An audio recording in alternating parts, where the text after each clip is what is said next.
Una volta veniva 2 volte l'anno, in aprile e in novembre, diciamo, quando col cambio delle stagioni.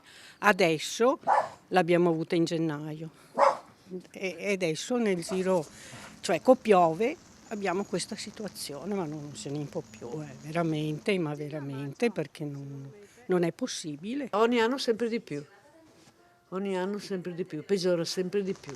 Ancora un'esondazione, ancora acqua a lambire e poi avvolgere le case per la quarta volta in pochi mesi. È un Sile da record, quello che è tracimato in diversi punti dopo oltre 2 giorni di piogge continue. La fotografia più emblematica arriva dal porticciolo di Casale sul Sile, dove la signora Franca Pavan, residente da una vita a ridosso del fiume, medita di cambiare aria. Noi abbiamo intenzione di andare via e di andare con i miei figli perché la situazione, cioè io mi sto invecchiando, insomma, io vado ancora a lavorare, non posso andare in pensione per ora, però quando andrò in pensione penso di pensare di prendere una casa più piccola e su, alto, primo piano. In casa la famiglia Pavan ha tenuto per anni la contabilità delle esondazioni, non solo. Questa è del 2013, a maggio però, adesso siamo a ottobre e non ce l'aspettavamo, di solito è marzo, novembre. Insomma, cambia il clima e cambia anche il Sile.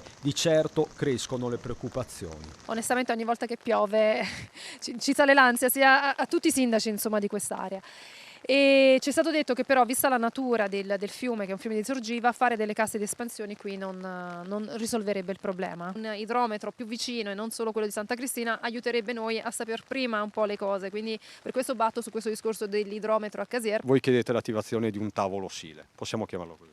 Sì, sarebbe ideale, in modo che insomma, anche stando uniti riusciamo anche a trovare delle soluzioni in sinergia con gli altri comuni. Noi siamo ovviamente a disposizione con gli altri comuni per sederci attorno a un tavolo e per capire cosa possiamo fare, cosa possiamo condividere per garantire serenità alle nostre comunità. Non sono soltanto i sindaci però a porre e porsi interrogativi. C'è anche il contributo che si paga del consorzio di bonifica, con il quale secondo me fanno poco per evitare queste situazioni di allagamenti. Sullo sfondo un altro porticciolo, quello di Casier. Anche qui il Sile è uscito dagli argini, ma quella che sembra un'immagine suggestiva in realtà è un segnale di profondo cambiamento.